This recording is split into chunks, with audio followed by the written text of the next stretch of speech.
अज्ञानतिमिरान्धस्य ज्ञानाञ्जनशलाकया चक्षुरुन्मिलितं येन तस्मै श्रीगुरवे नमः। नमः ओं विष्णुपादाय कृष्णप्रेष्ठाय भूतले श्रीमते जयपताकस्वामी इति नामिने। नमः आचार्यपादाय निताय कृपाप्रदायिने गौरकथादामदाय नगरग्रामतारिणे। नमः ओं विष्णुपादाय कृष्णप्रेष्ठाय भूतले श्रीमते भक्तिवेदांत स्वामी इति नामिने। नमस्ते सरस्वती देवे गौरवाणी प्रचारिणे निर्विशेषा शून्यवादी पाश्चात्यस्तारिणे। जय श्री कृष्ण चैतन्य प्रभु नित्यानंद श्री अद्वैत गदाधर श्रीवासदि गौर भक्तवृंद। हरे कृष्ण कृष्ण कृष्ण हरे हरे, हरे राम राम राम हरे हरे, हरे कृष्ण कृष्ण कृष्ण हरे हरे, हरे राम राम राम हरे हरे।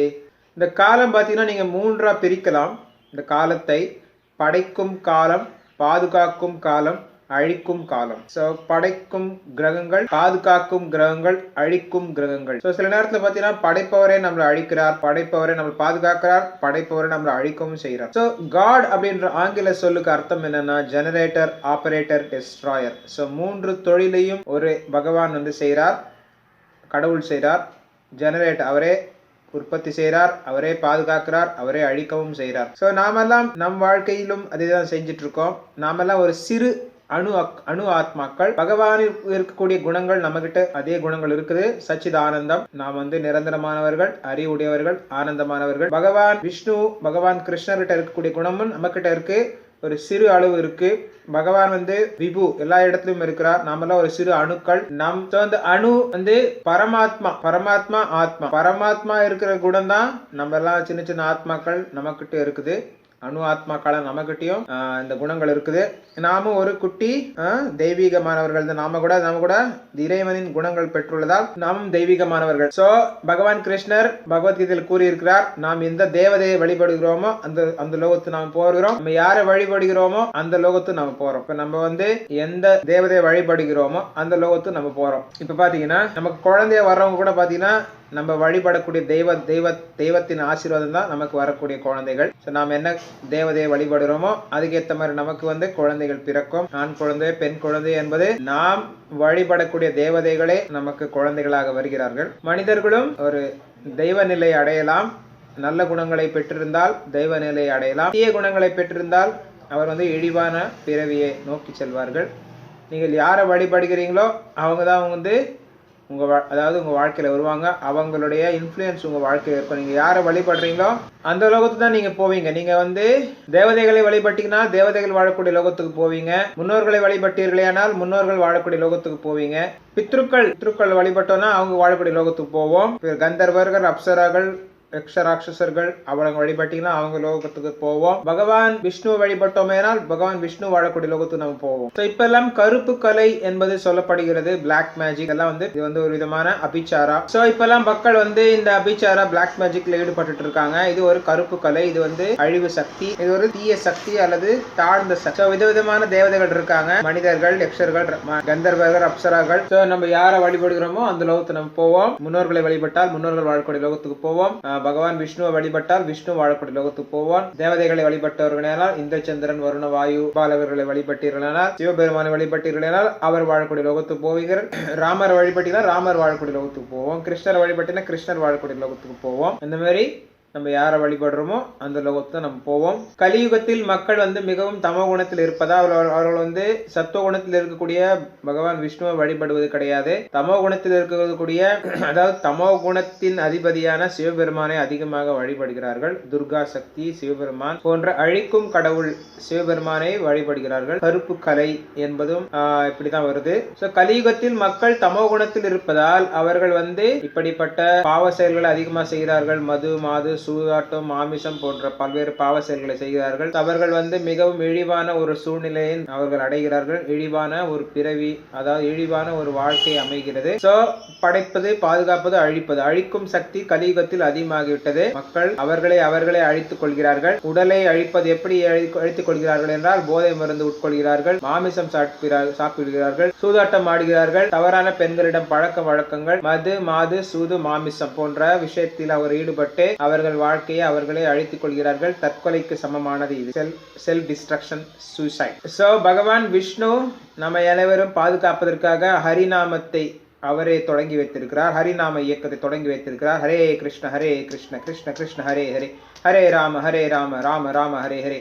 பகவான் விஷ்ணுவின் திருநாமத்தை நாம் ஜபிப்போமேயானால் இந்த கலியுகத்தின் தீய விளைவிலிருந்து, கெட்ட விளைவிலிருந்து நாம் விடுபட்டுலாம். கலியுகத்துல கடலை போன்ற தோஷங்கள் இருக்குது. அந்த தோஷத்திலிருந்து வெளியே வரணும்னா பகவான் விஷ்ணுவின் திருநாமத்தை நாம் ஜபிக்க வேண்டும். ஹரே கிருஷ்ண கிருஷ்ண கிருஷ்ண ஹரே ஹரே, ஹரே ராம ராம ராம ஹரே ஹரே, ஹரே கிருஷ்ண கிருஷ்ண கிருஷ்ண ஹரே ஹரே, ஹரே ராம ராம ராம ஹரே ஹரே, ஹரே கிருஷ்ண கிருஷ்ண கிருஷ்ண ஹரே ஹரே, ஹரே ராம ராம ராம ஹரே ஹரே, ஹரே கிருஷ்ண கிருஷ்ண கிருஷ்ண ஹரே ஹரே, ஹரே ராம ராம ராம ஹரே ஹரே. ஸோ பகவான் விஷ்ணுவின் திருநாமத்தை நாம் ஜபிப்போமானால் நாம் நல்ல உலகத்தை அடைவோம், நற்கதி அடைவோம். ஸோ கலியுகத்தில் மக்கள் அதிகமாக சரியான உணவு உட்கொள்ள முடியாது, சரியான உணவு இருக்காது, உணவு பஞ்சம் ஏற்படும், சரியான உறக்கம் இருக்காது, சரியான உறவு முறைகள் இருக்காது, உடலுறவும் கூட. ஸோ சரியான உணவு இருக்காது, சரியா உறக்கம் இருக்காது, சரியான உடலுறவு இருக்காது. இவங்க தான் கலியுகத்துல மக்கள் பிசாசுகளாக மாறி வருகிறார்கள். பிசாசி சந்தர்சனம் பவிஷ்யதி என்று ஸ்ரீமத் பாகவத புராணத்தில் குறிப்பிடப்பட்டுள்ளது. பிசாச்சி சந்தர்சனம் பவிஷ்யதி, மக்கள் பிசாசுகளாக மாறிக்கிட்டு வருகிறார்கள். இதுக்கு தீர்வு மக்கள் பெற்றோர்களுக்கு உரிய மரியாதை கொடுக்க வேண்டும். வயதானவர்களுக்கு, முதியவர்களுக்கு, தந்தை ஸ்தானத்தில் இருப்பவர்களுக்கு, தாய் ஸ்தானத்தில் இருப்பவர்களுக்கு நாம் உரிய மரியாதை கொடுக்க வேண்டும். பசுமாடை பாதுகாக்க வேண்டும். பெற்ற தாய், பூமி தாய், பசுமாடு, பிராமணனின் மனைவி, பூமி தாய், ஒரு நர்ஸ், இவங்கெல்லாம் 7 விதமான தாய்மார்கள் நமக்கு இருக்காங்க. ஸோ நம்ம எல்லாம் பகவான் விஷ்ணுவின் திருநாமத்தை ஜபிப்போம். ஹரே கிருஷ்ண கிருஷ்ண கிருஷ்ண ஹரே ஹரே, ஹரே ராம ராம ராம ஹரே ஹரே. பகவான் கிருஷ்ணருக்கு சம்பந்தம் இல்லாத எந்த விஷயத்திலையும் பக்தர்கள் ஈடுபடுவதில்லை. பகவானுக்கு சம்பந்தப்பட்ட விஷயத்தை மட்டுமே கேட்பார்கள். அவர்களுக்கு கேட்பதற்கு ஆர்வம் இருக்கும். பௌதிகமான கிராமிய கதைகளை கேட்பதில்லை. சைத்தன்ய மகாபிரபு நமக்கு சொல்லியிருக்கிறார், கிராமிய கதைகளை கேட்க வேண்டாம் என்று நமக்கு சைத்தன்ய மகாபிரபு சொல்லியிருக்கிறார். கிராமிய கதை நா சுனிவே, கிராமிய கதை நா பாயிவே. கிராமிய கதைகளை கேட்க வேண்டாம் என்று சொல்லியிருக்கிறார். பேச வேண்டாம், கேட்க வேண்டாம் என்று சொல்லியிருக்கிறார். ஸோ பக்தர்கள் எப்பவுமே கிருஷ்ணரை சம்பந்தப்பட்ட விஷயத்தை மட்டுமே பேசுவார்கள். கிருஷ்ணருக்கு சம்பந்தப்பட்ட விஷயத்தில் மட்டுமே அவர்கள் ஆர்வம் இருக்கும். ஸோ கிருஷ்ண பக்தர்கள் தேவையில்லாத விஷயத்தை பேச மாட்டாங்க, அர்த்தம் இல்லாத விஷயத்தை பேச மாட்டாங்க. கிருஷ்ண பக்தர்கள் கிருஷ்ணருக்கு சம்பந்தப்பட்ட விஷயத்தை, சாஸ்திரத்தில் கூறப்பட்ட விஷயங்களை மட்டுமே பேசுவார்கள். அபத்தமான விஷயத்தை பேச மாட்டார்கள். தேவையானவற்றை மட்டுமே பேசுவார்கள். பகவான் கிருஷ்ணரை திருப்தி செய்வதற்காக அவர்கள் பேசுவார்கள். பகவான் கிருஷ்ணரின் புகழை பாடுவார்கள். பகவான் கிருஷ்ணரின் கதைகளை பேசுவார்கள். பகவான் கிருஷ்ணரின் திருநாமத்தை உச்சரிப்பார்கள்.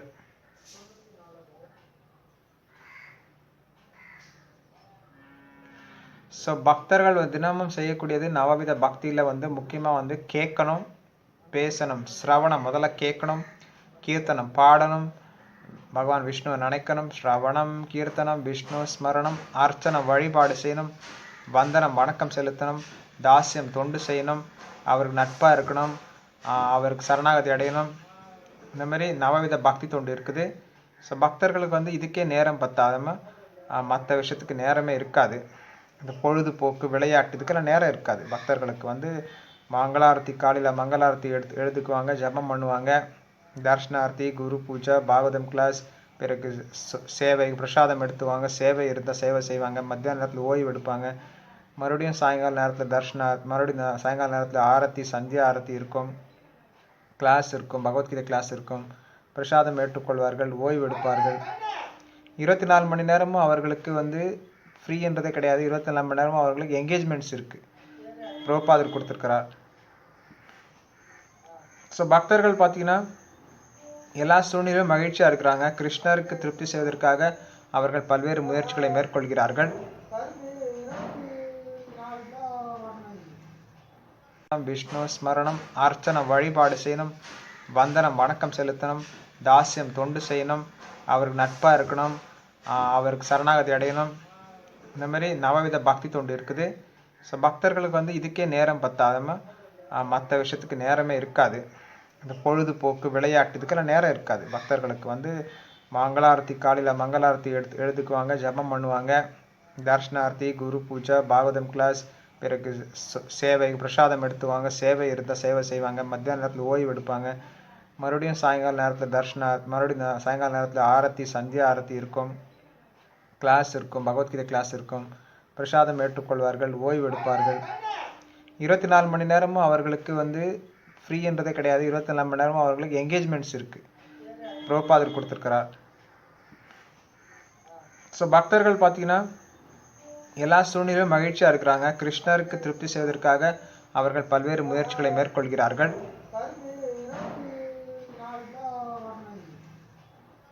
கிருஷ்ண ஹரே கிருஷ்ண கிருஷ்ண கிருஷ்ண ஹரே ஹரே, ஹரே ராம ராம ராம ஹரே ஹரே, ஹரே கிருஷ்ண கிருஷ்ண கிருஷ்ண ஹரே ஹரே, ஹரே ராம ராம ராம ஹரே ஹரே. ஸோ நம்ம காலம் என்பதை பற்றி நம்ம இன்றைக்கி பார்க்கலாம். ஸோ ஏற்கனவே காலம் என்பதை பற்றி டைம் ஃபேக்டர் காலா அப்படின்றத பற்றி நான் ஒரு புத்தகத்தை வெளியிட்டிருக்கிறேன். எப்படி காலத்தை நம்ம கடந்து ஆனந்தமாக இருக்கலாம் அப்படின்றத நான் பார்த்துட்ருக்கேன். ஸோ காலம் என்பது பார்த்திங்கன்னா அது அழிவற்றது, ஆத்மாவும் அழிவற்றது, காலமும் அழிவற்றது. ஸோ இந்த காலத்தை பற்றி நம்ம விவாதிக்கலாம். காலம் என்பது என்ன? காலம் என்பது படைப்பதற்கு ஒரு காலம், பாதுகாப்பதற்கு என்று ஒரு காலம், அழிப்பதற்கு என்று ஒரு காலம் இருக்கிறது. உலகத்தில் 3 குணங்கள் இருக்கின்றன, சத்துவகுணம், ரஜோகுணம், தமோகுணம். 3 காலங்கள்: நிகழ்காலம், எதிர்காலம், கடந்த காலம். கடந்த காலம் என்பது தமோகுணமும், நிகழ்காலம் என்பது சத்துவகுணமும், எதிர்காலம் என்பது ரஜோகுணம். கடந்த காலம் தமோகுணம், நிகழ்காலம் சத்துவகுணம், எதிர்காலம் ரஜோகுணம். ஸோ சத்வம், ரஜஸ், தமஸ் என்ற 3 காலங்கள் இருக்கின்றன. ஸோ நாம் அனைவரும் இந்த காலத்தின் கட்டுப்பாட்டில் இருக்கிறோம். ஸோ அதனால் நாம் பணிவாக இருக்க வேண்டும், கர்வம் கொள்ளக்கூடாது. நமது செல்வம், அழகு, புகழ், வீரம், குடும்ப செல்வாக்கு, நம்ம ப்ரெஸ்டீஜ், ஹெரிட்டேஜ், நம்ம சொத்து, அழகு, நம்ம அதாவது நம்ம இன்ஃப்ளூயன்ஸ், நம்ம ஸ்டேட்டஸ், நம்ம பேர், புகழ், அழகு, வீரம், செல்வம், குடும்ப அந்தஸ்து, இதெல்லாம் நம்ம இதெல்லாம் நம்ம கர்வம் கொள்ளக்கூடாது. ஏன்னா என்ன இருந்தாலும் எல்லாத்தையும் விட்டுட்டு போக வேண்டியது தான். ஸோ பெரிய பெரிய பேரரசுகள்லாம் கவிழ்ந்து விட்டது. காலம் எல்லாத்தையும் எடுத்துகிட்டு போயிடும். நம்மெல்லாம் இங்கே இருப்போம், நம்ம இருக்க மாட்டோம். நம்ம என்னத்தை சம்பாதிச்சோமோ அதெல்லாம் இங்கே இருக்கும், நம்ம இருக்க மாட்டோம். பெயர், புகழ், அழகு, வீரம் எல்லாம் அழகுன்ற உடல் அழிஞ்சு போயிடும். அப்புறம் புகழ் எல்லாமே உடலோட போயிடும். நல்ல புகழ் இருந்தால் சரி, இது நல்ல விஷயந்தான். ஸோ வாழ்கிற வரைக்கும் நம்ம பகவான் கிருஷ்ண தொண்டில் ஈடுபடுத்தணும், அனைத்தும் ஈடுபடுத்தணும். காலம் எல்லாத்தையும் எடுத்துகிட்டு போயிடும். மிருத்யுஹு சர்வ அரசகம், நான் தான் மரணம், எல்லாத்தையும் எடுத்துகிட்டு போயிடுவேன் அப்படின்றார் கிருஷ்ணர். காலோஸ்மி, நான் தான் காலம் என்றார் கிருஷ்ணர்.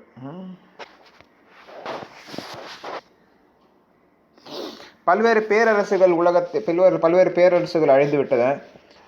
பிரிட்டன் அரசு, அதாவது ஐரோப்பிய சாம்ராஜ்யம், அலெக்சாண்டர் அவருடைய சாம்ராஜ்யம், அசோகாவின் சாம்ராஜ்யம், இதை போன்று பல்வேறு பெரிய பெரிய பேரரசுகள் அழிந்து விட்டனர். பேரரசு சாம்ராஜ்யங்கள் அழிந்து விட்டன.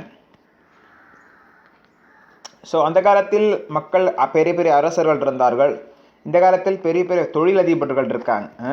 பெரிய பெரிய தொழிலதிபர்கள், பெரிய பெரிய தாந்திரிகர்கள், அதாவது டெக்னீஷியன்ஸ், டெக்னாலஜிக்கல் சாஃப்ட்வேர் இன்ஜினியர்ஸ்னு சொல்கிறோம்.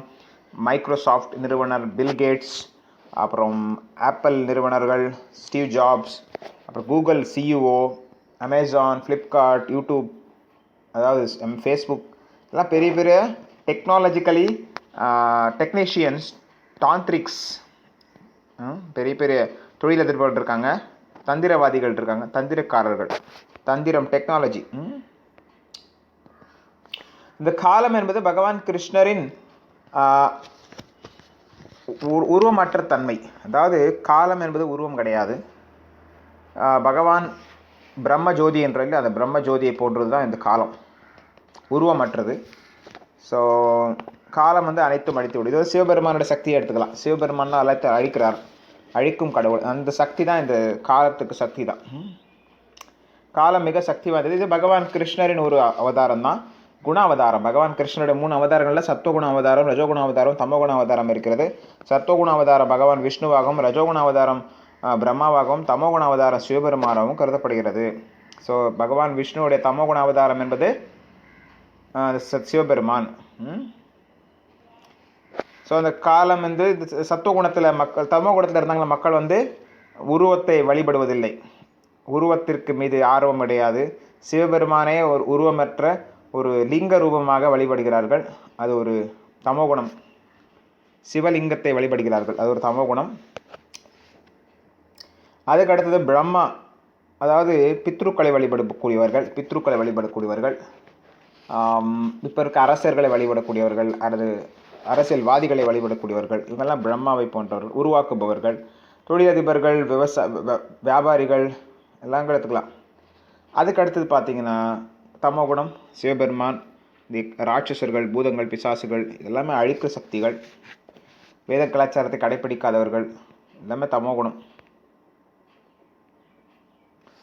பகவான் விஷ்ணு வந்து பாதுகாப்பதிலும், பிரம்மா படைப்பதிலும், சிவபெருமான் அழிப்பதிலும் ஈடுபட்டுள்ளார்கள்.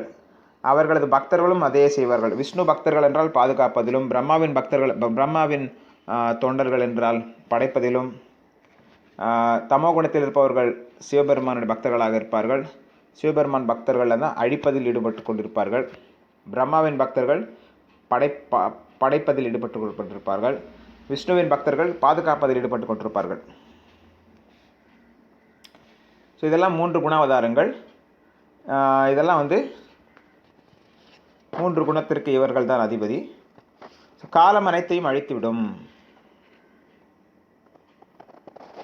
காலம் எல்லாத்தையும் அழித்துவிடும். நீங்கள் வந்து மிகப்பெரிய செல்வந்தராக இருக்கலாம், 1000 கோடி சொத்து வைத்திருக்கலாம், அல்லது பல லட்ச கோடி சொத்து வைத்திருக்கலாம். அந்த அனைத்து சொத்துக்களும் இங்கே விட்டு செல்ல வேண்டியதாக இருக்கும். அதனால் வந்து செல்வ நிலையில் நாம் வந்து கர்வம் கொள்ளக்கூடாது, அழகில் கர்வம் கொள்ளக்கூடாது, உடல் வலிமையில் கர்வம் கொள்ளக்கூடாது, அறிவில் கர்வம் கொள்ளக்கூடாது, புகழில் கர்வம் கொள்ளக்கூடாது. நம்ம சொத்து, வாகனங்கள் அதன் மீது நாம் வந்து கர்வம் கொள்ளக்கூடாது. எல்லாமே இருக்கும், நம்ம இருக்க மாட்டோம். அதெல்லாம் இங்கே தான் இருக்க போகுது, நம்ம விட்டுட்டு போயிட்டே இருக்க வேண்டியது தான். உடல் விட்டால் கடைசியில் எல்லாத்தையும் நம்ம வந்து விட்டுட்டு போக வேண்டியதாக இருக்கும். ஸோ காலம் வந்து அந்தளவு சக்தி வாய்ந்தது. இந்த காலத்தை நம்ம வெல்ல வேண்டும் என்றால் பகவான் கிருஷ்ணரை வழிபட வேண்டும். பகவான் கிருஷ்ணரை வழிபட்டால் ஒழிய நம்ம காலத்தை வெல்ல முடியாது. காலம் என்பது பகவான் கிருஷ்ணரின் அரூப சக்தி, அதாவது இம்பர்சனல் சொல்கிறாங்க இல்லையா, அரூபமான ஒரு அருவத்தன்மை. மிருத்யு சர்வ அரஸ்ட் அகம், பகவான் கிருஷ்ணர் வந்து மரணமாக எல்லாத்தையும் எடுத்துகிட்டு போயிடுவார். ஸோ அதனால் நம்ம வந்து தற்காலிகமான விஷயத்தை வந்து நம்ம சம்பாதிக்கணுன்றதுக்காக நம்ம நினைக்கக்கூடாது. அப்படியே சம்பாதிச்சாலும் அதை வந்து கிருஷ்ணர் தொண்டில் பயன்படுத்தணும். செல்வம், அதாவது எல்லாமே பகவான் கிருஷ்ணர்கிட்ட 6 ஐஸ்வர்யங்கள் முழுமையாக இருக்கிறது. ஐஸ்வர்யச, சமக்ரச, வீரியச, யசஸ்ரீய, ஞான, வைராக்கியம், இந்த 6 விஷயங்களும் பகவான் கிருஷ்ணர்கிட்ட முழுமையாக இருக்கிறது. சொத்து, செல்வம் அனைத்தும். குபேரன் பகவான் விஷ்ணுவின் தொண்டர், சிவபெருமானும் பகவான் விஷ்ணுவின் தொண்டர், பிரம்மாவின் பகவான் விஷ்ணுவின் புதல்வன். 6 ஐஸ்வர்யங்கள் பகவான் கிருஷ்ணர்கிட்ட முழுமையாக இருக்குது. அறிவு, அழகு, வீரம், புகழ், ஞானம், வைராக்கியம் எல்லாமே முழுமையாக இருக்குது. அதனால தான் அவர் பகவான் அப்படின்றோம். ஸோ நம்ம நேரத்தை வந்து தற்காலிகமான விஷயத்துக்காக நம்ம வீணடிக்காமல் உண்மையான விஷயத்துக்காக நம்ம நேரத்தை செலவு செய்யணும். காலம், அதாவது நான் யார், கடவுள் யார், உலகத்தை படைத்தவர் யார், இந்த உலகத்தை எதற்காக படைக்கப்பட்டது, இந்த உலகில் நான் எதற்காக இருக்கிறேன், இதெல்லாம் நாம் வந்து ஆலோசிக்க வேண்டும். மனித பிறவி புலன் திருப்திக்காக கிடையாது. புலன் திருப்தி என்பது என்ன? உண்பது, உறங்குவது, உடல் கொள்வது, இதெல்லாம் புலன் திருப்தி. புலன் திருப்தியில் நாம் ஈடுபடக்கூடாது. மனித பிறவி வந்து மிகவும் அரிதானது. அரிது மானிடராய் பிறப்பது அரிது என்று ஔவையார் சொல்லியிருக்கிறார். இப்போ மனித பிறவி வந்து மிகவும் அரிதான விஷயம். ஆன்மீகத்தில் முன்னேறுவதற்காக நம்ம இந்த உடலை பயன்படுத்த வேண்டும். உண்பது, உறங்குவது, உடலுறவு கொள்வது, தற்காலித்துக் கொள்வது போன்ற விலங்குகள் செய்த செயல்களை நாம் வந்து செய்யக்கூடாது. ஆன்மீகத்தில் முன்னேறுவதற்காக நாம் வந்து அனைத்து முயற்சிகளும் செய்ய வேண்டும். எல்லாருமே ஏதோ ஒரு குறிக்கோளோட செயல்படுறாங்க. வாழ்க்கையில் ஏதோ ஒரு அச்சீவ் ஆகணும், ஏதோ ஒன்று செய்யணும், ஏதோ ஒன்று வெற்றி அடையணும், பொருளாதார ரீதியாக முன்னேற்றம் அடைய வேண்டும் என்றோ, அது அரசியல் ரீதியாக முன்னேற்றம் அடைய வேண்டும் என்றோ, அழகில் உயர வேண்டும் என்றோ, உடல் மெலிதாக இருக்க வேண்டும் என்றோ, உயரமாக இருக்க வேண்டும், ஏதோ ஒரு காரணத்துக்காக உழைக்கிறாங்க. வாழ்க்கையில் ஏதோ ஒரு ஆம்பிஷன்ஸ் இருக்குது. பணம் சம்பாதிக்கணும், பெயர் வாங்கணும், புகழ் வாங்கணும், பதவி கிடைக்கணும், ஏதோ அது மாதிரி லட்சக்கணக்கில் பணத்தை சம்பாதிக்கணும். இப்போ என்னென்னமோ ஒரு தொழில்நுட்பங்கள்லாம் வந்திருக்கு. அதை பயன்படுத்தி அவங்க வந்து முன்னேறணும்னு நினைக்கிறாங்க. சில பேர் வந்து அவங்க ஒவ்வொரு துறையில் இருக்கவங்க ஒவ்வொரு மாதிரி நினைக்கிறாங்க. பிராமணர்கள் படிக்கணும்னு நினைக்கிறாங்க. சத்திரியர்கள் வந்து பிராமணர்கள் வந்து படிக்கணும், கோயில் பார்க்கணும்னு நினைப்பாங்க. ஹோமங்கள் யாகங்கள் பண்ணணும்னு நினைப்பாங்க. சத்திரியர்கள் வந்து ஆட்சி செய்யணும், அரசாட்சியை பிடிக்கணும், மக்களை பிடிக்கணும். அதாவது மக்களாட்சியோ அது மற்றதோ ஒரு ஆட்சியை பிடிக்கணும். அதில் எம்எல்ஏ ஆகணும், எம்பி ஆகணும், கவுன்சிலர் ஆகணும், சீஃப் மினிஸ்டர், பிரைம் மினிஸ்டர் ஆகணும். அப்படியே படிப்படியாக வளருவாங்க. அந்த நோக்கங்கள், ஆசைகள் அப்படியே படிப்படியாக போகும். சில பேர் வந்து டாக்டர் ஆகணும்னு நினைப்பாங்க, என்ஜினியர் ஆகணும்னு நினைப்பாங்க, லாயர் ஆகணும்னு நினைப்பாங்க, அல்லது ஏதோ ஒரு கம்பெனிக்கு மேனேஜர் ஆகணும்னு நினைப்பாங்க. இந்த மாதிரி விதமான அவங்க வந்து வாழ்க்கையில் வந்து அவங்க வந்து விருப்பங்கள் இருக்குது அவங்கக்கிட்ட, ஆம்பிஷன்ஸ். இதெல்லாம் வந்து பௌதிக ரீதியில் நல்ல விஷயங்கள் தான். ஆனால் இதெல்லாம் தற்காலிகமான விஷயங்கள். ஸோ மக்கள் வந்து இதுக்கு தான் அதிகம் முக்கியத்துவம் கொடுக்குறாங்க. ஆனால் வந்து ஆன்மீக விஷயத்துக்கு வந்து முக்கியத்துவம் கொடுக்குறதில்ல. அமரத்துவம், அதாவது மரணத்தை வெல்ல வேண்டும் அப்படின்றது யாரும் விருப்பம் கிடையாது. தற்காலிக மனுஷத்து மேலே அதிகமான மோகம் கொண்டிருக்கிறாங்க. மதம் பிடித்தவங்க மேலே மதம் பிடித்தவங்க போல செயல்படுறாங்க. காமம், குரோதம், லோபம், மோகம், மத மாச்சரியா, மதம் பிடித்தவர்களை போல செயல்படுறாங்க, மயங்கிடுறாங்க.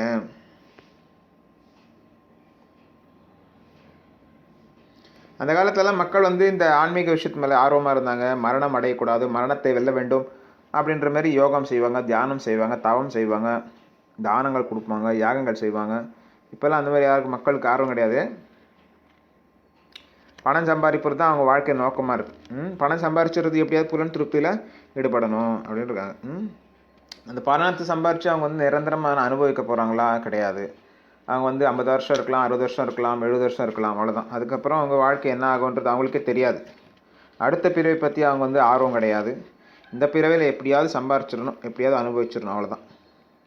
ரஜோகுணம், தமோ குணத்தில் இருக்கிறவங்களால வந்து இப்படி தான் செயல்பட முடியும். சத்துவகுணத்துக்கு வந்தாங்க தான் அவங்களுக்கு வந்து உண்மையான அறிவு கிடைக்கும். தமோ குணத்தில், ரஜோகுணத்தில் இருந்தாங்கன்னா இந்த மாதிரி அறிவு அவங்களுக்கு வராது, ஆன்மீக அறிவு வராது. ஸோ இந்த காலகட்டத்தில் இப்போ கலியுகத்தில் பார்த்திங்கன்னா பல கோடீஸ்வரர்களை பார்த்துருக்குறோம், லட்சாதிபதிகளை, கோடீஸ்வரர்களை, பல கோடிக்கு அதிபதிகளை பார்த்துருக்குறோம். பில்கேட்ஸ் இருக்காங்க, அனில் அம்பானி, முகேஷ் அம்பானி போன்ற, டாட்டா, பிர்லா, எவ்வளோ பேர் இருக்காங்க. எல்லாமே வந்து கோயிலுக்காக கொடுத்தாங்க, நல்லது தான். பகவான் கிருஷ்ணர் கொடுத்தது, கிருஷ்ணருக்கு சொந்த சொல்ல பயன்படுத்தாங்க, நல்ல விஷயந்தான். ஆனால் யாருமே வந்து நிரந்தரமாக இந்த உலகத்தில் இருக்க முடியாது. நிரந்தரமாக யாருமே வந்து எல்லாத்தையும் அனுபவிக்க முடியாது. ஏன்னா இந்த உலகம் வந்து மிருத்யு லோகம், மரண லோகம். இங்கே வந்து எல்லாருமே பிறப்பாங்க, இறப்பாங்க.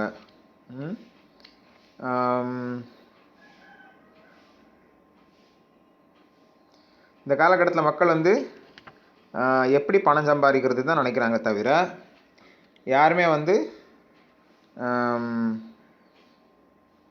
இந்த மரணத்தை வெல்ல வேண்டும் என்று யாருமே நினைக்கிறதில்ல.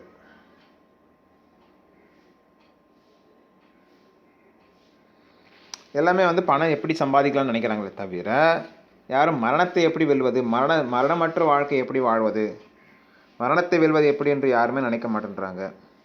பில்கேட்ஸாக இருக்கலாம், உலகத்தில் முதல் 10 கோடீஸ்வரர்கள் இருக்காங்க, பில்லியனியர்ஸ் சொல்கிறாங்க இல்லையா. எப்படி இவங்க பணம் சம்பாரிச்சாங்க? பணம் சம்பாரிச்சவங்க நிரந்தரமாக இருக்க போகிறாங்களா? யாருமே இருக்க மாட்டாங்க. பணம், புகழ், அழகு, வீரம், செல்வம், சொத்து, சாம்ராஜ்யங்களே அழிஞ்சு போகுது. எதுவுமே இருக்கிறது இல்லை. உடலே அழிஞ்சு போகிற எல்லாத்தையும் விட்டு போக வேண்டியதான். அனைத்தும் தற்காலிகம். உலகத்தில் எல்லாமே துன்பங்கள் நிறைந்த உலகம், தற்காலிகமான உலகம். பகவான் கிருஷ்ணன் சொல்றார், துக்காலயம் அசாஸ்வதம். துன்பங்கள் நிறைந்த உலகம், தற்காலிகமான உலகம் என்று கிருஷ்ணன் சொல்றார்.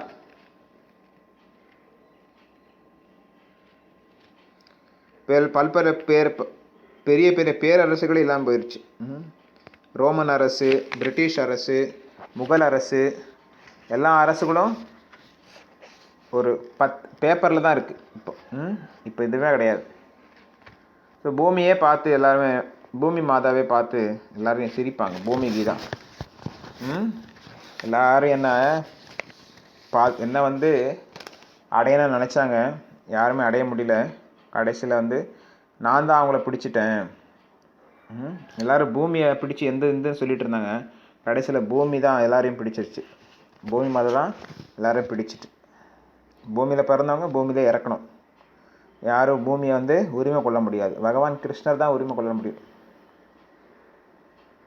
பகவான் கிருஷ்ணரின் 2 மனைவியரில் பூமி தாயார் மற்றும் லட்சுமி தாயார். பூமாதா ஸ்ரீ லட்சுமி, ஸ்ரீதேவி, பூமாதேவி. 2 பகவான் விஷ்ணுவின் மனைவியர்கள், தாயார்.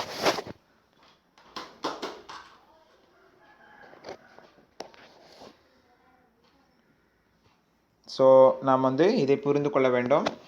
புரிந்து கொண்டு அதற்கேற்றாற்போல் நாம் செயல்களை அமைத்து கொள்ள வேண்டும். நம் நேரத்தை நாம் வந்து வீணான விஷயங்களில் செலவழிக்கக்கூடாது.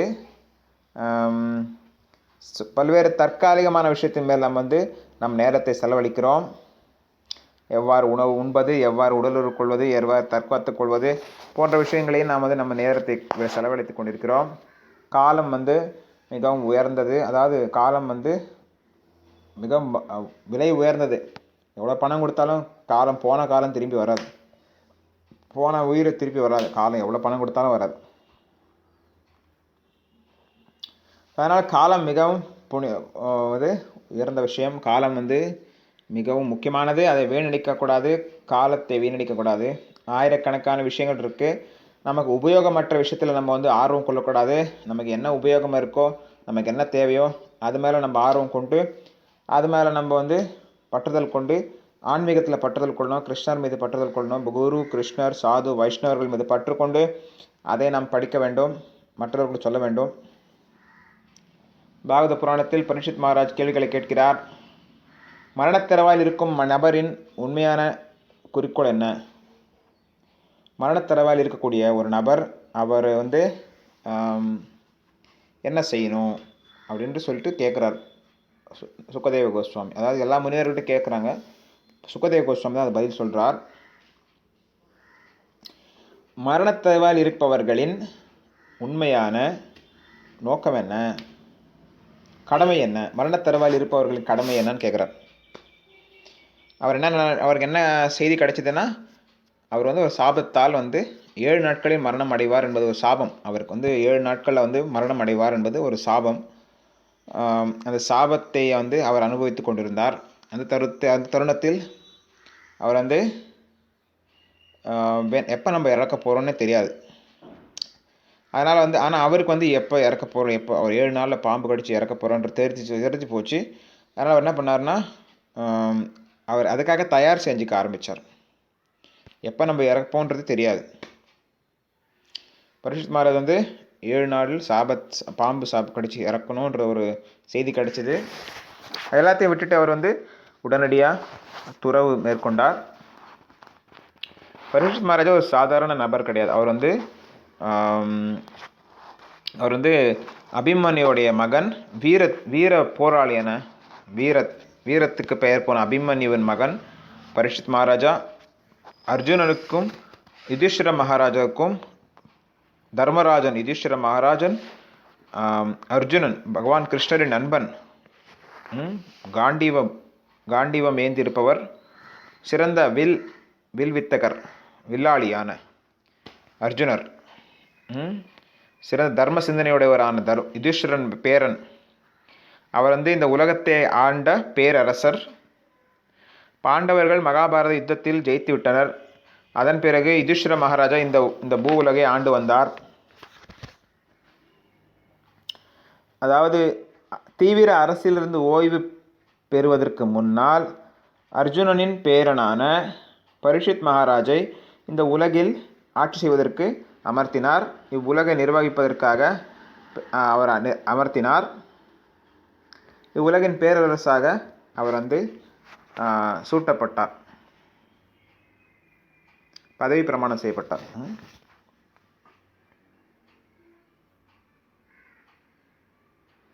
ஸோ அதனால் பரீட்சித் மகாராஜ் சாதாரண மனிதர் கிடையாது. இந்த உலகத்தின் சக்கரவர்த்தி அவர், பேரரசர் அவர். இவ்வுலகை பூ உலகை அவர் ஆண்டு வந்தார். அவர் காலகட்டத்தில் அனைத்தும் செழிப்பாக இருந்தது. நகரங்கள், கிராமங்கள், கடல், நீர், நதிகள், மலைகள் எல்லாமே செழிப்பாக இருந்தது. அவர் அவர் ஆட்சியை பார்ப்பதற்காக அவர் சுற்றுப்பயணம் மேற்கொண்ட பொழுது ஒரு நாள் ஒரு பசுமாடை ஒரு கருப்பான மனிதர் கலிபுருஷன் பசுவை தண்டித்து கொண்டிருந்தார், பசுவை அடித்து கொண்டிருந்தார், துன்புறுத்தி கொண்டிருந்தார். பரீட்சித் மகாராஜா உடனடியாக அந்த கலிபுருஷனை தண்டிப்பதற்கு தயாராகிவிட்டார். அவனை தடுத்து நிறுத்தினார். அவனுக்கு மரண தண்டனை அளிப்பதற்காக தயாராகிவிட்டார் பரீட்சித் மகாராஜ்.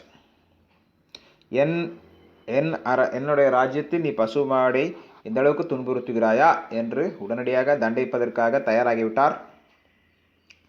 ஆனால் பரீட்சித் மகாராஜிடம் கலிபுருஷன் சரணாகதி அடைந்து விட்டதால் கலிபுருஷரை கொல்லவில்லை பரீட்சித் மகாராஜ். பரீட்சித் மகாராஜ் கலிபுருஷருக்கு 4 இடங்களை ஒதுக்கி இருக்கிறார். எங்கெல்லாம் புலன் திருப்திகள் அதாவது மது, போதை மருந்து சாப்பிடக்கூடிய இடத்தில் கலிபுருஷன் வசிக்கிறார். சூதாட்டம் ஆடும் இடத்தில் வசிக்கிறார். மாமிசம் சாப்பிடும் இடத்தில் வசிக்கிறார். தவறான பெண்களில் உறவு கொள்பவர்களிடம் கலிபுருஷன் வசிக்கிறார். இந்த 4 இடத்துல கலிபுருஷன் வசிக்கிறார். அதிகமான செல்வம், அதிகமான தங்கம் இருக்கும் இடத்திலும் கலிபுருஷன் வைக்கிறார்.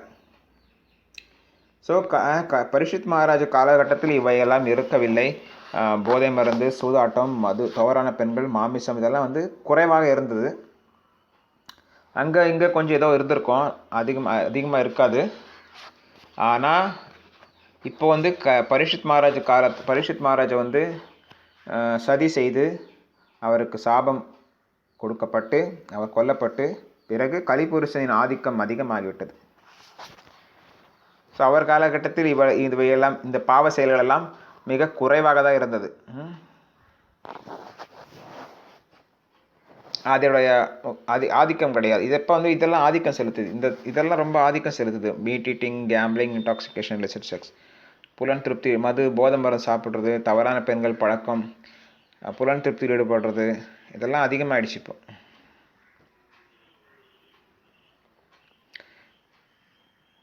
ஸோ அதெல்லாம் அதிகமாக இருந்தில்ல.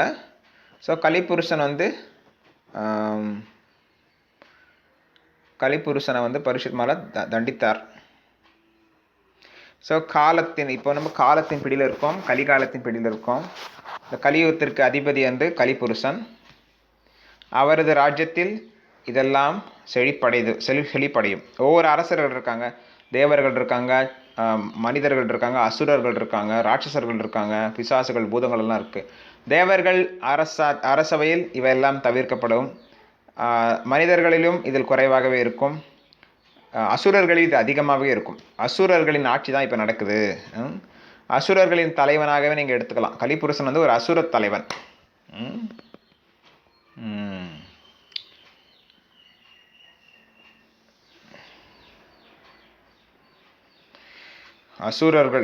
அசுரர்களும் ஓரளவுக்கு தர்ம சிந்தனோடு இருப்பார்கள். ஆனால் கலிபுருஷன் அதோட மோசமான வர்ணாசிரம கொள்கையிலேருந்து தள்ளி விலகி இருக்கார். லேச்ச யவனான்னு சொல்லக்கூடியவர்கள் இவங்கெல்லாம்.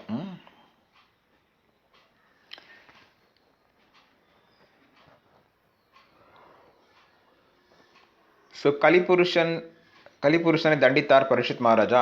அதற்கு பழிவாங்கும் நோக்கத்துடன், தமோகுணத்தில் இருக்கக்கூடிய கலிபுருஷன் பழிவாங்கும் நோக்கத்துடன் பரீட்சித் மகாராஜா சதி செய்து கொல்லப்பட்டார். கலிபுருஷன் பேரரசான பரீட்சித் மகாராஜை கொல்வதற்கான சதி செய்துவிட்டார். நேரடியாக கொல்ல முடியாது இல்லவா? அதனால் ஒரு பிராமண சிறுவன் மூலமாக கொல்வதற்கு தயாராகிவிட்டார். கொல்ல சதி செய்து விட்டார். அந்த பிராமண சிறுவன் அவ்வளவு அறிவற்றவர் சிறுவன், அவ்வளவு முதிர்ச்சி கிடையாது.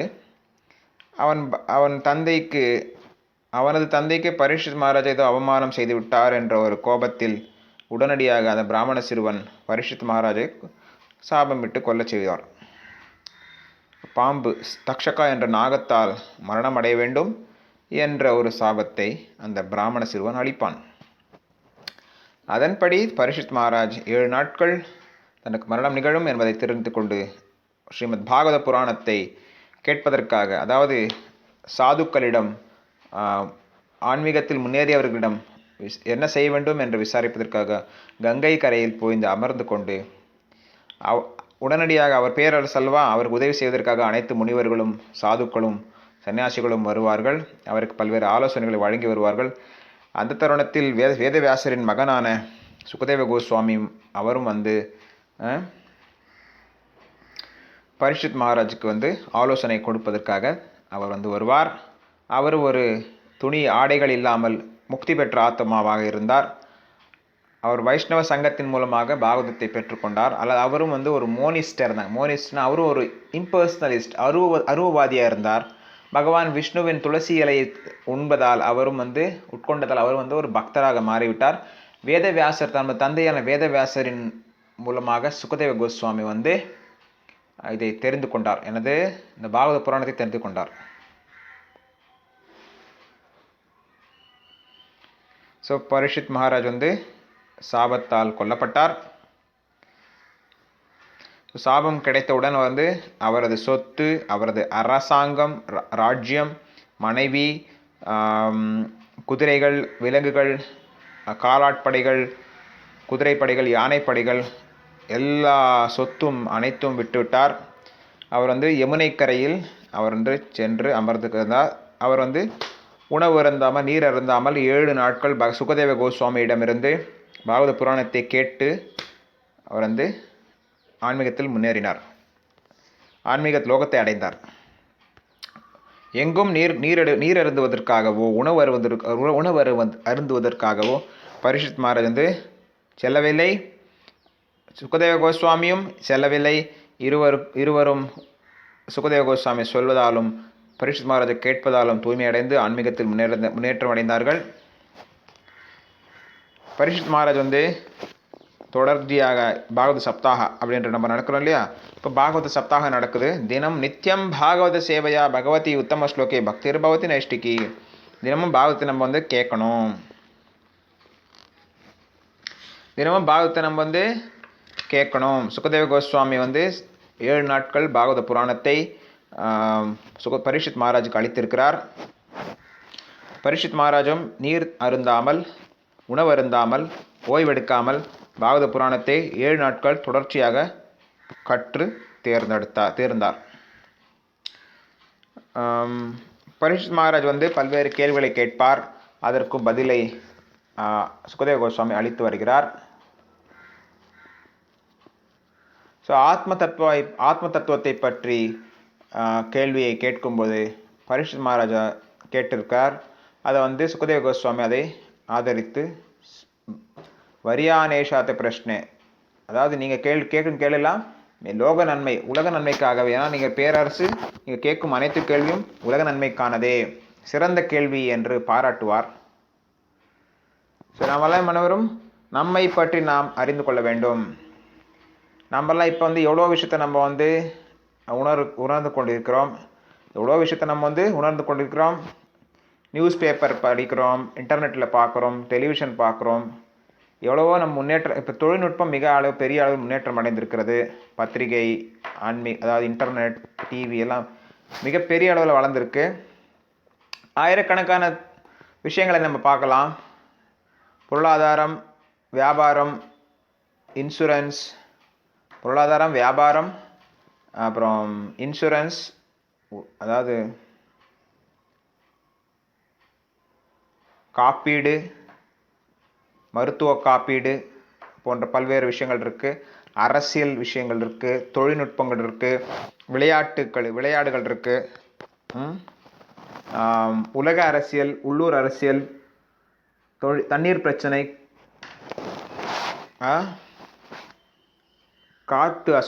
காற்று மாசடைவது, தண்ணீர் மாசடைவது போன்ற பல்வேறு பிரச்சனைகள் இருக்குது. இயற்கை சீற்றங்கள் இருக்கிறது, புயல் இருக்குது, பஞ்சம் இருக்குது, தண்ணீர் பிரச்சனை இருக்குது. இந்த மாதிரி பல்வேறு பிரச்சனைகள் உலகத்தில் இருக்குது. ஆயிரக்கணக்கான விஷயங்களை நம்ம பேசலாம். அரசியல்வாதி பற்றி பேசலாம், சினிமா நடிகர்களை பற்றி பேசலாம், விளையாட்டுகளை பேசலாம், ஏதோ ஒன்று பேசிகிட்டே இருக்கலாம். எல்லாம் வீணான விஷயத்தை பற்றி பேசிகிட்டு இருக்கிறோம். ஆனால் உண்மையான விஷயத்தை வந்து பேசணுன்னா ஆத்ம தத்துவத்தை பற்றி பேசணும், ஆன்மீகத்தை பற்றி பேசணும். உடலை வந்து அழிஞ்சிரும், ஆத்மா அழிவதில்லை. அதனால் அழியாத விஷயத்தை நம்ம பேசணும், அழியக்கூடிய விஷயத்தை நம்ம பேசக்கூடாது. ஆத்மாவை பற்றி நம்ம வந்து பேசணும். யாருக்குமே இது பற்றி அவ்வளோவா ஆர்வம் கிடையாது. எதற்காக நான் மரணம் அடைய வேண்டும், எதற்காக எனக்கு வயதாக வேண்டும், எதற்காக நோய் வர வேண்டும், இந்த மாதிரி யாரும் வந்து அவ்வளோ ஆர்வம் கிடையாது. அப்படி ஆர்வமாக இருந்தாலும் வந்து அவங்கள ஏமாத்துறவங்க நிறைய பேர் இருக்காங்க. ஆன்மீகவாதிகள்ன்ற போர்வையில், சாமியார்கள்ன்ற பேரில் அவங்க ஏமாத்துறாங்க. பார்த்திங்கன்னா மேல்மருவத்தூர், அந்த மாதிரி ஷிரடி, புட்டபர்த்தி, ஒயிட்ஃபீல்டு, அந்த மாதிரி பல்வேறு இடத்துல வந்து ஏமாற்ற சாமியார் நிறைய இருக்காங்க. போலி சாமியார்கள் அதிகமாகிட்டாங்க. எல்லா மதத்துலேயும் இருக்காங்க இந்த போலி சாமியார்கள். ஊரை ஏமாத்துரு, போலி டாக்டர்கள், போலி மதகுருக்கள், போலி சாமியார் நிறைய பேர் இருக்காங்க. எல்லா இடத்துலையும் ஏமாத்துறாங்க, ஆன்மீகத்தை பேரில் ஏமாத்துறாங்க. ஸோ கலியுகத்திலலாம் மக்கள் பார்த்திங்கன்னா மந்த புத்தியுடையவர்களாக இருக்காங்க. மந்த சுமந்தமத்தையோ மந்த பாக்கிய உப்பதுத்தா, மிகவும் வந்து துர்பாகியசாலியாக இருக்கிறாங்க, மந்த புத்தியோடவர்களாக இருக்காங்க, சோம்பேறித்தனமாக இருக்காங்க, தவறாக வழிநடத்தப்பட்டவர்களாக இருக்காங்க, அல்ப ஆயில் கொண்டவர்களாக இருக்காங்க. அவங்கெல்லாம் வந்து ஆன்மீகத்தில் முன்னேறுவதற்கு அவங்களுக்கு ஆர்வம் கிடையாது. அவங்க வந்து பௌதீகத்தில் முன்னேறுவதற்கு தான் ஆர்வமாக இருக்காங்க. எவ்வாறு பணத்தை சம்பாதிக்கிறது, எவ்வாறு செல்வத்தை ஈட்டுவது, எவ்வாறு வியாபாரம் செய்வது, எவ்வாறு புலன் திருப்தி அனுபவிப்பதுன்னு தான் இருக்காங்க தவிர, எப்படி இந்த சொத்து வாங்குறது, எப்படி சொத்து விற்கிறது, அப்படி தான் இருக்காங்களே தவிர யாருமே வந்து உண்மையான விஷயத்து மேலே ஆர்வம் கிடையாது. எல்லாமே வந்து மாயான விஷயத்து மேலே வந்து பற்றுதல் கொள்கிறாங்க. நிரந்தரமான விஷயத்து மேலே யாரும் வந்து பற்றுதல் கிடையாது. மனித பிறவி வந்து நிரந்தரமான விஷயத்தை பெறுவது, அதாவது ஆன்மீக லோகத்துக்கு ஆன்மீகத்தில் முன்னேறுவது, கிருஷ்ணர் தொண்டு செய்வது தான் மனித பிறவி. விலங்குகளால் கிருஷ்ணருக்கு தொண்டு செய்ய முடியாது. நம்ம இயற்கை என்ன? சச்சிதானந்தம். ஒவ்வொரு ஆத்மாவின் இயற்கை சச்சிதானந்தம். ஆனால் நாம் வந்து இப்போ வந்து துன்பங்கள் நிறைந்த உலகத்தில் இருக்கிறோம், தற்காலிகமான உலகத்தில் இருக்கிறோம், உடல் அழிஞ்சு கொண்டே இருக்குது. பகவான் கிருஷ்ணரை நம்ம வந்து அன்பு கலந்து தொண்டு செய்யணும். இதான் மனித பிறவின் நோக்கம். ஸோ நம்மலாம் இப்போ வந்து காலத்தை பற்றி தெரிந்து கொள்ள வேண்டும். காலத்தை பற்றி நாம் வந்து அந்த அறிவு நமக்கு இருக்க வேண்டும். காலம் மிகவும் சக்தி வாய்ந்தது, எல்லாத்தையும் எடுத்து சென்றுவிடும். நாமெல்லாம் வந்து காலத்தை பற்றிய அறிவு நம்மக்கிட்ட இருக்கணும். நமது நேரத்தை நான் வீணடிக்கக்கூடாது. அரசியல், சினிமா, இந்த மாதிரி விஷயத்தில் நம்ம வந்து அதிக நேரத்தை செலவழிக்கக்கூடாது, நேரத்தை வீணடிக்கக்கூடாது. எவ்வளோ தேவையோ தொழில் ரீதியாக நம்ம செய்யலாம். பட்டு பொருளாதார ரீதியாக ஏதோ ஒரு தொழில் செய்ய வேண்டியதாக இருக்கும். வயிற்று பிழைப்புக்காக ஏதோ ஒரு தொழில் செய்ய வேண்டியதாக இருக்கும். நிச்சயமாக பொருளாதாரத்தை வந்து பணம் சம்பாதிக்கிறதுக்காக ஏதோ ஒரு செயல் செய்யணும். அந்த செயலை விஷ்ணுவின் தொண்டுக்காக, விஷ்ணுவுக்கு ஒரு தியாக முகமாக நாம் செய்ய வேண்டும். எது செஞ்சாலும் பகவான் விஷ்ணுக்கு ஒரு தியாகம் செய்வதை போல நாம் செய்ய வேண்டும். படிக்கலாம், ஆராய்ச்சி செய்யலாம், மற்றவங்க சொல்லிக் கொடுக்கலாம், படிக்கலாம், பாடம் சொல்லிக் கொடுக்கலாம். நேரத்தை வீணடிக்கக்கூடாது. தேவையற்ற விஷயத்து மேலே நம்ம வந்து விவாதித்து நேரத்தை வீணடிக்கக்கூடாது. ஆன்மீக விஷயத்தில் மேலே நம்ம வந்து நேரத்தை செலவு பண்ணணும். யோகா செய்யணும், தியானம் செய்யணும். ஹரே கிருஷ்ண ஹரே கிருஷ்ண கிருஷ்ண கிருஷ்ண ஹரே ஹரே, ஹரே ராம ராம ராம ஹரே ஹரே. இந்த விஷயத்து மேலே நம்ம வந்து ஹரே கிருஷ்ண மாமது ஜபம் செய்யணும். நம்ம வந்து ஒரு கிருஷ்ண பக்தர்ன்றதை நம்ம வந்து பெருமையாக பேசிக்கலாம், பெருமையாக இருக்கலாம். கிருஷ்ண பக்தர்கள்ன்றது நம்ம பெருமையாக இருக்கலாம். பெரிய கோடீஸ்வரன்றதோட கிருஷ்ண பக்தன்ன்றது அது மிக பெரிய ஒரு புகழ். பிரகலாதன் தைத்தியர்களை நான் பிரகலாதன் சொல்கிறார் கிருஷ்ணர். பிரகலாதன் மிக புகழ் வாய்ந்தவர் என்று எல்லாருக்கும் தெரிஞ்சு தான். சிறுவன் பிரகலாதன் மிக மகா பாகவதராக இருக்கிறார். பலி மகாராஜும் புகழ் வாய்ந்தவர். அவரது தாத்தா பிரகலாத் மகாராஜும் புகழ் வாய்ந்தவர். ஸோ கிருஷ்ண பக்தி யோகத்தை செய்ததுக்கு நம்ம சில பேர் ஏற்றுக்குவாங்க, சில பேர் ஏற்றுக்க மாட்டாங்க. ஆனால் கிருஷ்ண பக்தி செய்கிறத நம்ம பெருமையாக எடுத்துக்கலாம். ஆனால் தவறான பெருமை கிடையாது, உண்மையான பெருமை தான். கிருஷ்ணருக்கு நான் கிருஷ்ணருக்கு தேவகன், கிருஷ்ணர் தொண்டன் அப்படின்றதுல நம்ம பெருமையாக இருக்கணும். ஸோ இப்போ நம்ம என்ன யோகம் செய்கிறோமோ, என்ன கிருஷ்ணருக்கு தொண்டு செய்கிறோமோ, அதெல்லாம் நம்ம அடுத்த பிரிவில் நமக்கு வரும். நம்மளை ஆன்மீக லோகத்துக்கு கொண்டு செல்வோம். ஆனால் பௌதிகமாக எந்த செல்வ நிலை, எந்த உயர்ந்த பதவியோ, உயர்ந்த பணம், செல்வம், செல்வாக்கு, எது இருந்தாலும் அதெல்லாம் உடல் அழிந்த உடலுக்கு எல்லாமே விட்டு போயிட வேண்டியதாக இருக்கும். பணம், அழகு, செல்வம், புகழ், சொத்து எல்லாமே, அரசாங்கம், அரசு பதவி எல்லாத்தையும் விட்டு போக வேண்டியதாக இருக்கும். நம்ம அடுத்த பிரிவில் தான் வரப்போகிறதில்ல. அது வரலாம், வராமல் போகலாம். ஆனால் நல்லது செஞ்சால் நல்ல பிறவி தான் கிடைக்கும். சத்துவ குணத்தில் இருந்தால் உயர்ந்த பிறவி கிடைக்கும். ரஜோ குணத்தில் இருந்தால் நடுநிலை பிறவி கிடைக்கும். தமோ குணத்தில் இருந்தால் தாழ்ந்த பிறவி கிடைக்கும்.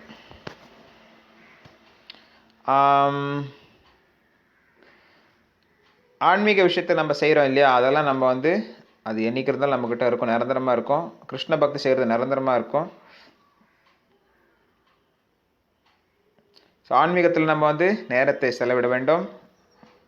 பகவான் கிருஷ்ணரின் திருநாமத்தை அதிகமாக உச்சரிக்க வேண்டும். பகவத்கீதையை உச்சரிக்க வேண்டும். பாகவதத்தை நாம் படிக்க வேண்டும். அருகாமையில் இருக்கக்கூடிய கோயில்களுக்கு நாம் சென்று தரிசிக்க வேண்டும். இந்த மாதிரி நம்ம நம்ம நேரத்தை செலவிட வேண்டும். தவறான விஷயத்தில் நம்ம நேரத்தை, வீணான விஷயத்தில் நம்ம நேரத்தை வீணடிக்கக்கூடாது. விளையாட்டு மீதோ, சூதாட்டத்து மீதோ, இந்த மாதிரி எவ்வளோ விஷயத்து இருக்குது. அதெல்லாம் நம்ம நேரத்தை வீணடிக்கக்கூடாது. ஸோ இங்கே நிறுத்திக்கலாம். ஸ்ரீல பிரபுபாத் கி ஜெய்.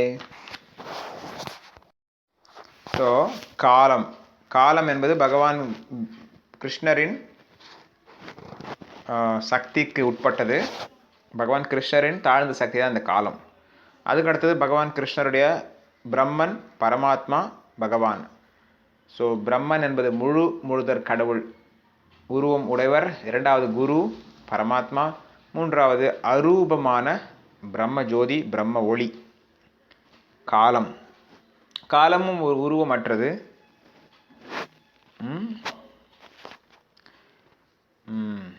ஸோ காலம் பகவான் விஷ்ணுவுக்கு சக்திக்கு உட்பட்டது. காலம் எவ்வளவு முக்கியமானது என்பதை நாம் புரிந்து கொள்ள வேண்டும். பல்வேறு பேரரசுகள் உலகத்தில் விழுந்து விட்டன.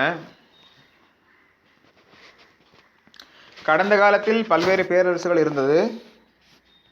அவையெல்லாம் இப்பொழுது இல்லாமல் போய்விட்டது. ஸோ காலம் அனைத்தையும் அழித்துவிடும். பல்வேறு பேரரசுகள் இருந்தார்கள். பல்வேறு மில்லியனியர்ஸ், பில்லியனியர்ஸ், ட்ரில்லியன்ஸ் இருந்தாங்க. உலகத்தில் மிக செல்வந்த நிலையில் உயர்ந்தவர்கள் இருந்தாங்க. உலகத்தில் மிகவும் சக்தி வாய்ந்தவர்கள் இருந்தாங்க. உலகத்தில் அழகானவர்கள் இருந்தாங்க. உலகத்தில் செல்வாக்கு நிறைந்தவர்கள் நிறைய பேர் இருந்தாங்க. இப்போல்லாம் யாரும் கிடையாது. எல்லாம் எல்லாமே காலத்தின் பிடியில் எல்லாம் விட்டு போக வேண்டியது தான். காலம் அதோட சக்தி வாய்ந்தது. காலம் பகவான் விஷ்ணுவுக்கு கீழே செயல்படுது. காலம் பகவான் கிருஷ்ணர் காலத்தை விட சக்தி வாய்ந்தவர். காலம் அந்த அளவுக்கு முக்கியமான விஷயம். ஆத்மா அழிவற்றது அப்படின்றது இங்கிருந்து தான் ஆரம்பிக்குது. ஆத்மா அழிவற்றது, ஆத்மா அறிவுடையது, ஆத்மா ஆனந்தமானது. ஆனால் பௌதிக உலகத்தில் துன்பங்கள் நிறைந்தது, தற்காலிகமானது, அழிவு உடையது, அழிவு அடையக்கூடியது. பௌதிக உலகத்தில். ஆன்மீக உலகத்தில் அழிவடையாதது.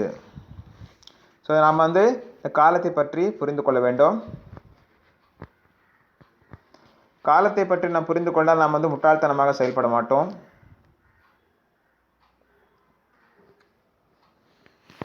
நாமெல்லாம் என்ன நினச்சிட்டு இருக்கோம்னா, இந்த உலகத்தில் நிரந்தரமாக வாழ போகிறோம், எல்லாம் சொத்து சம்பாரிச்சுட்டு நிரந்தரமாக வாழ போகிறோம்னு நினைக்கிறோம்.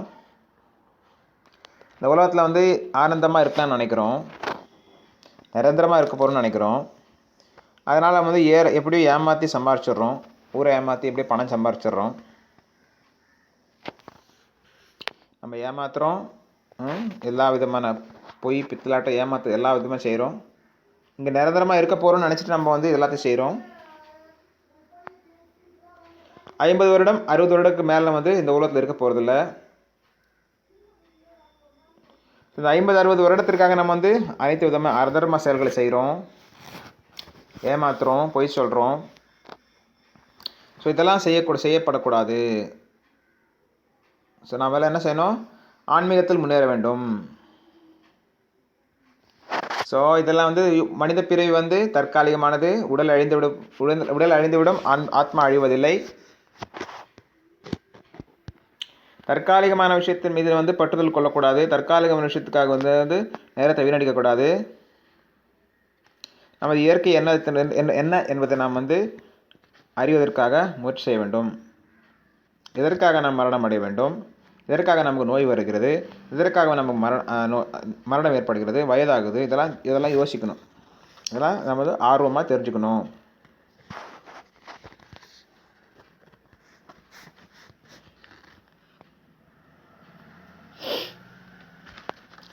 இதை பற்றி நம்ம வந்து ஆர்வம் கொள்ள வேண்டும். இதை பற்றி நம்ம வந்து விசாரிக்க வேண்டும். நாம் வந்து யோகத்தை செய்ய வேண்டும். கிருஷ்ண பக்தி யோகத்தை செய்ய வேண்டும். கிருஷ்ண பக்தி யோகத்தில் பயிற்சி பெற வேண்டும். தவம் செய்ய வேண்டும். தானம் கொடுக்க வேண்டும். மனித பிறவி வந்து இதற்காக தான் இருக்குது. தவம் செய்வதற்காகவும் தியானம் செய்வதற்காகவும் தான் மனித பிறவி இருக்குது. ஸோ இப்படி தவமும் தானமும் பக்தி செய்தால் நம்மை பற்றி நாம் தெரிந்து கொள்ளலாம், நமது இயற்கையை தெரிந்து கொள்ளலாம். இந்த உலகம் எப்படி படைக்கப்பட்டது, எதற்காக படைக்கப்பட்டது, யார் படைத்தது, யார் பாதுகாப்பது, யார் அழிப்பது, அனைத்தையும் தெரிந்து கொள்ள வேண்டும். மனித பிறவின் நோக்கம் இதுதான். கிருஷ்ணருக்கு தொண்டு செய்வதுதான் மனித பிறவின் நோக்கம். அதை தவிர்த்து விட்டு நாம் வந்து தற்காலிகமான விஷயத்தின் மீது நம்ம வந்து பற்றுதல் கொண்டு விலங்குகளை போன்ற உண்பது, உறங்குவது, உடலுக்குழு தற்காத்து கொள்வது போன்ற விலங்குகளை போன்று நாம் வந்து வாழ்ந்து கொண்டிருக்கிறோம். ஸோ மனித பிறவி வந்து மிக உயர்ந்தது. ஒரு இறைவன் கிருஷ்ணர் கொடுத்த ஒரு மிகப்பெரிய அன்பளிப்பு என்றால் மனித பிறவி தான். இந்த இறப்பு என்ற சக்கரத்திலிருந்து வெளிவருவதற்கு இதுதான் மிகப்பெரிய வாய்ப்பு. 84 லட்சம் வகையான ஜீவராசிகள் இருக்குது. 84 ஜீவராசி பார்த்தீங்கன்னா ஜலஜா நவலக்ஷானி ஸ்தாவர லக்ஷவிம்சதி கிருமயோ ருத்ரசங்கியாகாம் பக்ஷீனாம் தசலக்ஷணம் 3 லட்சாணி பசவः 4 லட்சாணி மாணவः. ஸோ 9 லட்சம் வகையான நீர்வாழ்வன, 20 லட்சம் வகையான செடி மரக்கொடிகள், 11 லட்சம் வகையான புழு பூச்சிகள், 10 லட்சம் வகையான பறவைகள், 30 லட்சம் வகையான விலங்குகள், 4 லட்சம் வகையான மனித பிறவி. ஸோ மனித பிறவி வந்து கிடைப்பது மிகவும் அரிதான விஷயம். இப்படி நீர்வாழ்வன, செடி மரக்கொடிகள், புழு பூச்சிகள், பறவைகள், விலங்குகள், கடைசியில் தான் மனித பிறவி கிடைக்குது. மனித பிறவிலையும் பார்த்தீங்கன்னா விதவிதமான மக்கள் இருக்காங்க. காட்டுவாசிகள் இருக்காங்க, மனிதர்களை உண்ணக்கூடிய ராட்சசர்கள் இருக்காங்க. ஆப்பிரிக்கா, அமெரிக்கா, ஐரோப்பா, ஆஸ்திரேலியா, அண்டார்டிகா போன்ற விதவிதமான கண்டங்களில் விதவிதமான மனித பிரிவுகள் இருக்காங்க. ஸோ காட்டுவாசிகள் இருக்காங்க. சில பேர் அதி புத்திசாலியாக இருக்காங்க, சில பேர் தர்ம சிந்தனையோடு இருக்காங்க, சில பேர் வந்து விதவிதமான மக்கள் இருக்காங்க. மனித பிரிவு வந்து அவ்வளோ எளிதானது கிடையாது. மனித பிரிவை நம்ம வந்து சரியாக பயன்படுத்த வேண்டும். விலங்குகளை போன்ற உண்பது, உறங்குவது, உறங்குவது இந்த செயலை ஈடுபடுறதுக்காக நம்ம வந்து நேரத்தை நம்ம வந்து செலவிடக்கூடாது. நம்ம வந்து தவம் செய்ய வேண்டும், தானம் கொடுக்க வேண்டும், கிருஷ்ணருக்காக தவம் செய்ய வேண்டும், கிருஷ்ணருக்காக தியானம் செய்ய வேண்டும், கிருஷ்ணன் மீது தியானம் செய்ய வேண்டும், கிருஷ்ணருக்காக தவம் செய்ய வேண்டும், அவருக்கு தானம் கொடுக்க வேண்டும். தானம், தியானம், தவம். இந்த காலம் வந்து எல்லாத்தையும் அழிச்சிருது. உலகத்தில் மிக செல்வந்தர் நம்பர் 1 கோடீஸ்வரனாக இருக்கலாம் உலகத்தில், ஆனால் கூட உடல் அழிந்தா போகும். மிகவும் சக்தி வாய்ந்தவராக இருக்கலாம், அமெரிக்க ஜனாதிபதியாக இருக்கலாம், அல்லது உலகத்தின் சீன ஜனாதிபதியாக கூட இருக்கலாம், எவ்வளோ பெரிய கோடீஸ்வரனாக இருக்கலாம், எவ்வளோ பெரிய சக்தி வாய்ந்த நபராக கூட இருக்கலாம். எல்லாத்தையும் உலகம் அந்த காலம் வந்து அழிச்சிடும். அறிவாளி, இவ்வளோ பெரிய அறிவாளி கூட இருக்கலாம். காலம் எல்லாத்தையும் அழிச்சிரும்.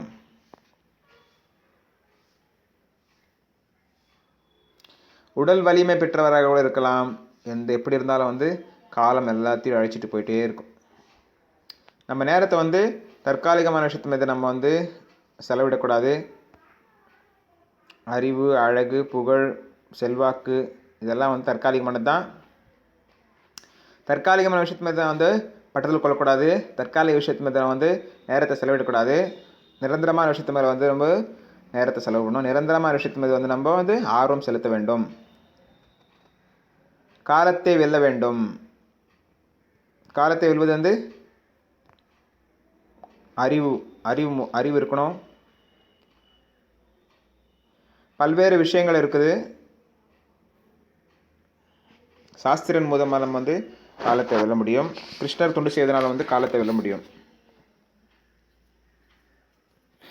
பல்வேறு சாஸ்திரங்கள், சாதுக்கள், குரு எல்லாம் நமக்கு வந்து காலத்தை வெல்ல வேண்டும் என்று நமக்கு அறிவுறுத்துகிறார்கள்.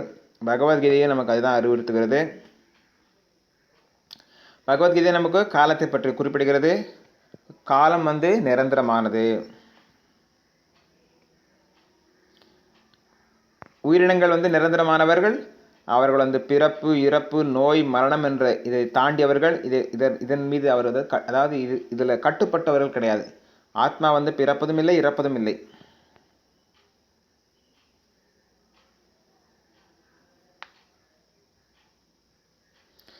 காலத்தின் கட்டுப்பாட்டில் இருப்பதால் வந்து அவங்க 6 விதமான பரிமாற்றங்கள் அடைகிறார்கள்.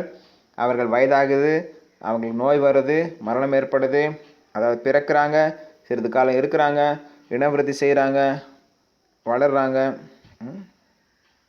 தேய்மானம் அடையுது, மரணம் ஏற்படுது. அந்த மாதிரி it comes into being, stays for a while, produces by products, dwindles, vanishes.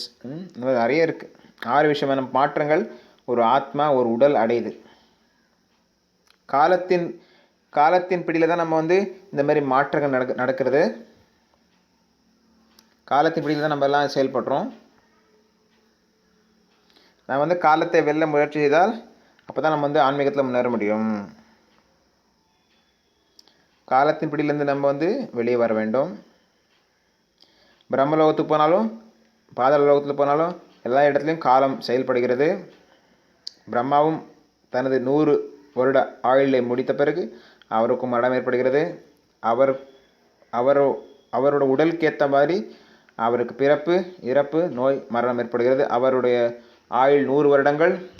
அவருடைய கணக்குப்படி அவருக்கு ஆயுள் 100 வருடங்கள். ஒரு எறும்புக்கும் அதே போல் அந்த எறும்பு கணக்குப்படி அதுக்கும் 100 வருடங்கள்.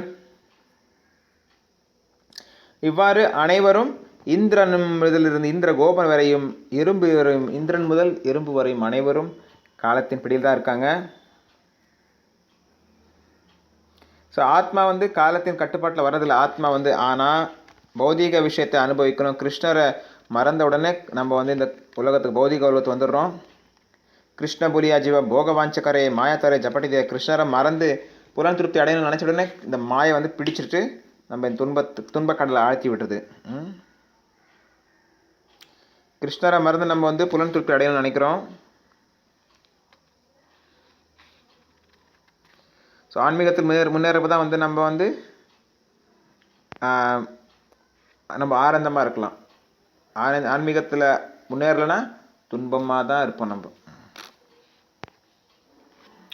துவாரகா, மதுரா, வைகுண்ட லோகங்கள், கிருஷ்ணலோகம், கோலோகம் போன்ற பல்வேறு லோகங்கள் இருக்குது.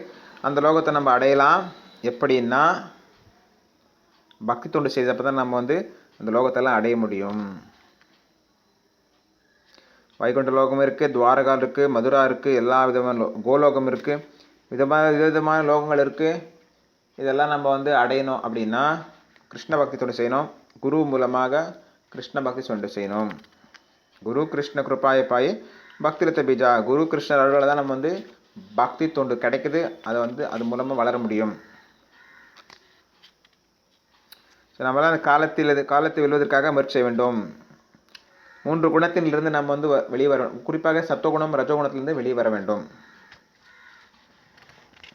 ஒரு குருவிடம் வந்து நம்ம அவரோட புகலிடம் கொண்டு அவர் தொண்டு செய்ய வேண்டும்.